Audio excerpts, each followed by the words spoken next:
За гишүүдэд засгийн газрын гишүүдтэй ажлын хэсгэнд орой минь хүргэе. За завхаас цай нөгөө эрүүл мэндийн салбарын тоног төхөөрөмжийн 70 тэрбум төгрөг гэдэг шүү дээ. Маш чухал юм байна. Зарим одоо багц хэрэгсэл тоног төхөөрөмж энэ дээр бас анхаарч үзээрэй гэдэг хэлье. За эрүүл мэндийн сайд ерөнхий аудитороос асуух асуулт байна. Энэ эрүүл мэндийн салбарын өөр зээл гэд хитэрлээд жилэтсээр эрүүл мэндийн даатны эрсдлийн сангийн 50 тэрбум, чөлөөтөлдөгийн 60 тэрбум, дээр нь одоо сангийн засгийн газараас бас 350 тэрбум шийдэж өгвөл би одоо ингээд өөр зээлгээ болгоно сайд ярьж ирсэн. Гэтэл одоо өөр зээл нь хитэрсэн.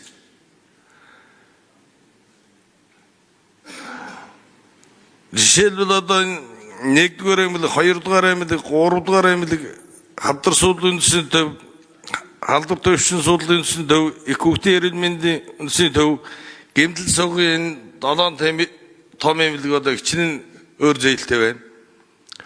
Жишээлбэл халдвар аймаг бол түрүүн бид нар очсон 23 тэрбумын өртөө гэж байна. Энэ аудитын нэг шалгаад өссөн энэ гол нь юундаа байна? Тэр эрүүл мэндийн даатгалын одоо шалгуур үзүүлэлттэй холбоотой байна уу? Эмнэлгүүд яхаарахгүй тэр эм хэрэгслээ зарсуулчихдаг. Гэтэл одоо даатгалын үнэлгээгөр нөгөөдгийг хасаа ичдэг. Энэ хэнд нь буруу байна гэж ойлгож байна. Сая эмнэлгүүд яг өөр зөйл нөгөө талаар 21 аймгийн одоо нэгдсэн эмнэлгүүд байна. Энийн өөр зөйл яг гिचнээ өөр зөйлтэй байна. Тэрийг нэг хэлж өгөөш. За дараа нь энэ 24 онд одоо төсвийн тавигдсан 25 дамжиж байгаа эмнэлгүүд байж байна. Жишээлбэл сая би дөрөв сангийн амныханд бас хэлсэн. Баялагын нэгдсэн эмнэлэг одоо 25 гараа төлөөд гэж өгөх ёстой. Одоо хүртэл 3 тэрбум хэдэн сая төгрөгийн юутай гэж байна. Цайлангийн зөрүү гэнүү тийм нэг юм яриад байгаа. Энийг одоо ингээд тавих юм, тавихгүй тэгээд 26 он хүртэл нэмэлт чинь бас ингээд сунжраад явах нэ. Ягаад гэвэл энэ алслагдсан аймагуд одоо хөндөө өвчтөнд харуултаа зүрхний шигдээсээ усад машинаар зүгээд байна. Хэрвээ эмнэлэг нь ашиглалтанд орчоо хотоос эмчнэр очоод тэнд хийх бүрэн боломжтой болчиход байгаа. Энэ дээр одоо ямар бодлого барьж байгаа энэ талаар асуу дараа тодруулъя.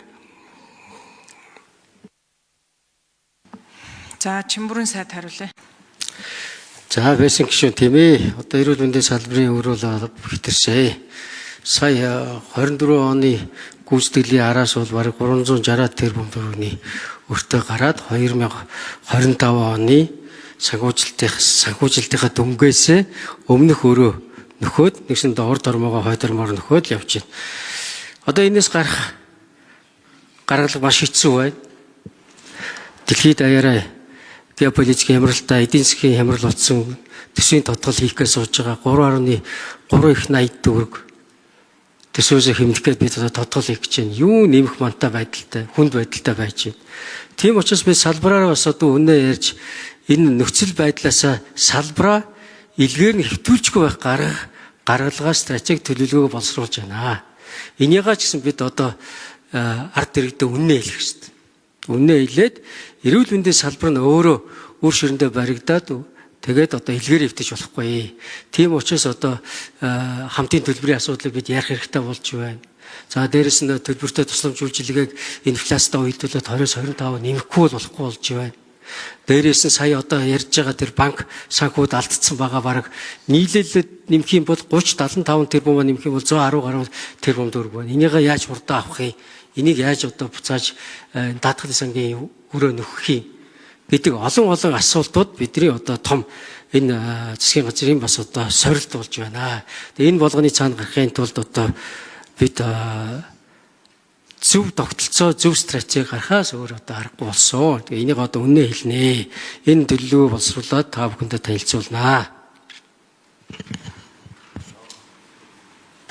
За, Булааны аудитаас. За, аудитаас энэ эмнэлгүүдэд очиж аудит хийсэн үү? Үр шир маш ихтэй байна гэдэг асуулт тавьжтэй. За, 4 номерын микрофон. За, бэйсэн гисрийн асуултанд хариулъя. Үндэсний аудитын газар Наран Чимгэнэ. За, бүх төрийн аудитын байгууллага бол төсвийн шууд захирагчаас төсвийн ерөнхийлөн захирагч хүртэл бүх шатны төсөв захирагчдын санхүүгийн тайланд аудит хийж одоо дүгнэлт гаргаж байгаа. За, эрсдэл багтаа байгууллагуудад бол хэсэгчсэн буюу төврийн аудитыг хийж гүйцэтгэж байгаа. За, эмийн сан эмнэлгийн тусламж үйлчилгээний өглөг өмнөх оноос 98.5 тэрбумаар өсөд энэ оны саяны баталгаажуулсан тайлангаар бол 316.8 тэрбум төгрөгийн өрийн үлдэгдэлтэй байгаа. За, өглөгийн үлдэгдлийн 228.6 тэрбум төгрөг буюу 72.2%-ийг улсын эмнэлэг, 64.8 тэрбум төгрөг буюу 20.4%-ийг хувийн хвшлийн эмнэлэг, 9.7 тэрбум төгрөг буюу 3.1%-ийг өрхийн эрүүл мэндийн төв, 8.2 тэрбум төгрөг буюу 2.6%-ийг эмийн сан, за 5 4 номерын микрофоныг нэмж өгье. 5.5 тэрбум төгрөг буюу 1.7%-ийг аршаан совлилт өгөх одоо өрийн үлдэгдэл эзэлж байгаа. Тэгэхээр бид нар энэ санхүүгийн тайлангийн аудитаараа эрүүл мэндийн даатгалын сангийн тогтолцоог сайжруулах, бүтэц зохион байгуулалтын өөрчлөлт хийх ийм зөвлөмжийг бол өгсөн байна.